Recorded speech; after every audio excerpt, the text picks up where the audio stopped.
from Darren Townsend-Handscomb emailed us. Actually, he's a listener, to tell us about growing up in the 60s and 70s with a mum who was deaf and how he ended up as a British Sign Language interpreter and campaigner. English is not your first language. No, so my mother used sign language. And so my first language was sign language, and then because we lived with her hearing parents in the same house who spoke English, then English would be my second language. That's amazing. You were signing for your mum from how young?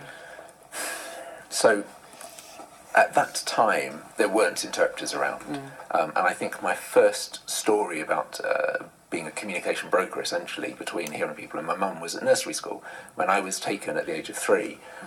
And, of course, my grandfather went as well, and they spoke to my granddad, and I couldn't understand, because I could understand my mum, why they didn't talk to my mum. So I started trying to explain to mum what they were talking about and trying to answer for my mum.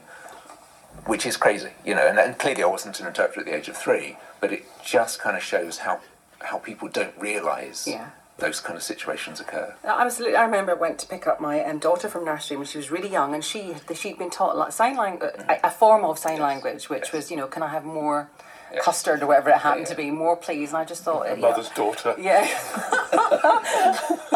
No, secrets. I'm getting very red now.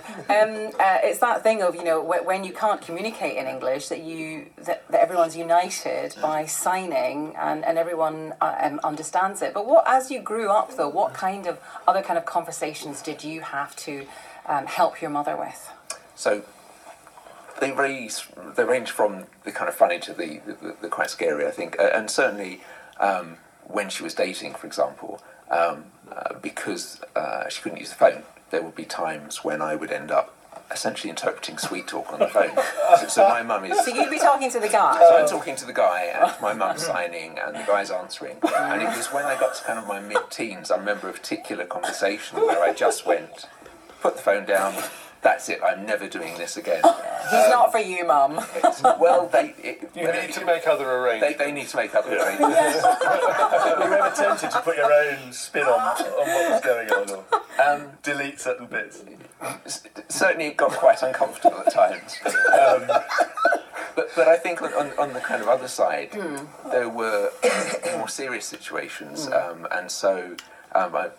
there's a particular time when my mum was quite depressed, and she'd taken an overdose, and she had locked herself in the room, and there's a whole complicated family story about this, but essentially my hearing grandparents, who couldn't sign, so they couldn't communicate with their daughter effectively at all, had decided her life wasn't worth living.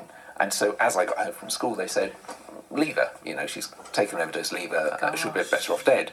And so How old were you, Darren? About 14. And so I kicked down the door, picked my mum up, carried her downstairs and said to my granddad, right, we're going to hospital, and we took her to the A&E. But then I have to interpret at the hospital because there weren't interpreters available. And so I end up interpreting for mum who's taken an overdose in a hospital while they're trying to treat her and they're asking her what she's done and so on. And that kind of thing, I tell it, and I'm sure it sounds a really horrible story, and it is, and it shouldn't happen, but it also shapes you and makes you in the way that you're talking about this walk. You know, these are things that build you. Absolutely. I mean, I was going to ask you why you decided to make this your career. What was